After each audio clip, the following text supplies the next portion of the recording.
Russian attacks on the energy sector are affecting Ukrainians' motives for leaving the country. According to the United Nations High Commissioner for Refugees, the structure of migration reasons has changed significantly. Whereas previously the main factor was the immediate danger of shelling by early 2026 for the first time, problems with water supply became a significant reason. This is a new challenge that had not previously appeared as a primary migration factor. I will discuss the dynamics of departures and the situation at the border with Andriy Demchenko, spokesperson for the State Border Guard Service of Ukraine. Mr. Andriy, welcome.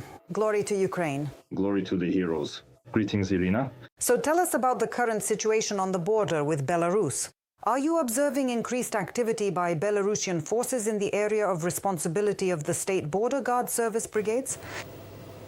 Well, overall, fortunately, currently, we are not observing any significant changes in the situation along the border with Belarus.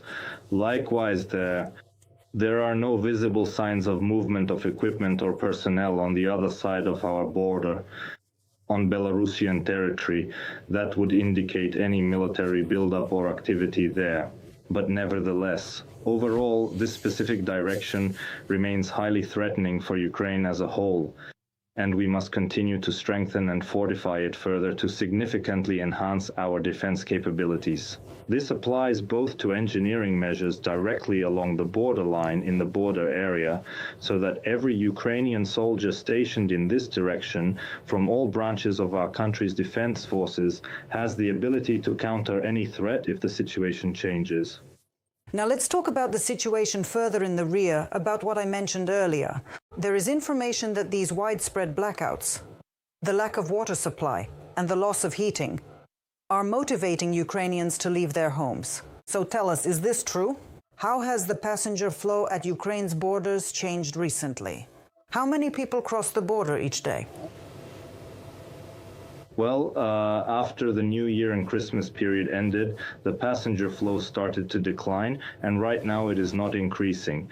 In fact, for quite some time now, the passenger flow on weekdays has remained at about 70,000 border crossings, while on weekends it can increase somewhat, both on Saturday and Sunday, and fluctuate at around 75 to 90,000 border crossings per day.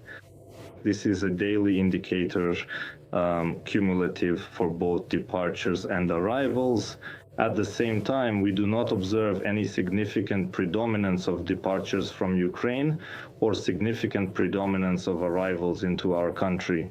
As I mentioned before, once again, regarding the increase in passenger traffic, it is worth expecting that passenger traffic will start to grow already approximately from, say, the first days or in the following days of spring. This is, again, if we analyze how passenger traffic behaved in previous years. But I want to emphasize once again that currently and for some time now, passenger traffic has not been increasing, and we do not see any advantage either for departures or for arrivals into our country. Based on your data, what is the typical amount of time that queues take on average for exiting and entering at the key border checkpoints? Well, with the current dynamics of passenger traffic and the number of people crossing now, there are no queues being created at the border. It is only during specific hours of the day and on certain days that some sections or even particular checkpoints may experience small queues or slight delays. But this is primarily because there is a much larger number of people arriving at the checkpoint simultaneously at that exact moment. Therefore, in order to stay informed about the level of congestion at each of the checkpoints on the western section of the border, I once again advise people to check this information on the Facebook page of the Western Regional Directorate of the State Border Guard Service. This information is updated every 3 hours so that you can choose a less congested direction for yourself. But again, I want to emphasize that currently there are no long queues at the border. And regarding the departure of men from the age of 18, is there any statistics for the past month on how many such citizens have left and how many have returned? Because we are well aware of such specific cases where, specifically when the ambitious Contract 18-24 project first started, there are many notable examples of brave young men returning from far abroad just to sign a formal contract. Well, overall, I can once again point out that the State Border Guard Service does not keep statistics by age or by gender. Well, actually, since the general public's attention is currently focused on men aged from 18 to 22 inclusive, because since last year, starting from August, a new regulation has been in effect which grants them the legal permission to travel across the national border during this time of martial law. However, once again, taking into account the detailed observations that we see at every border crossing checkpoint, this specific category of citizens does not make up the majority among the total volume of the passenger flow of people who are both leaving and entering Ukraine. That is to say, of course, this specific category of young Ukrainian men is indeed present at the border in terms of crossing it. They are crossing the border both when they are leaving Ukraine and, in fact, when they are entering back into Ukraine as well. But to put this in statistical terms, in numbers, I can't, because as I mentioned before, the State Border Guard Service does not keep such specific data. And I have one very brief question. We have less than a minute left, Mr. Andriy. Has the situation in the Middle East affected passenger traffic? Are Ukrainians returning specifically from those countries?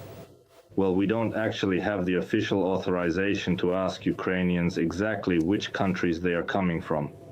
But again, if we examine the data regarding overall passenger traffic, both outbound and inbound, there is no significant increase in the total number of border crossings into Ukraine that would indicate Ukrainians are returning from countries in the Middle East. This is not something that is being observed at the border at this time.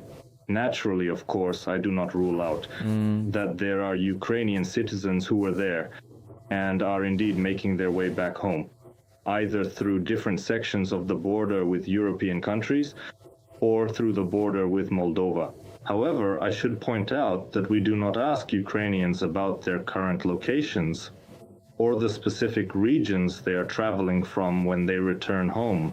Mr. Andriy, thank you very much for taking the time to speak with us. We were joined by Andriy Demchenko, spokesperson for the State Border Guard Service of Ukraine.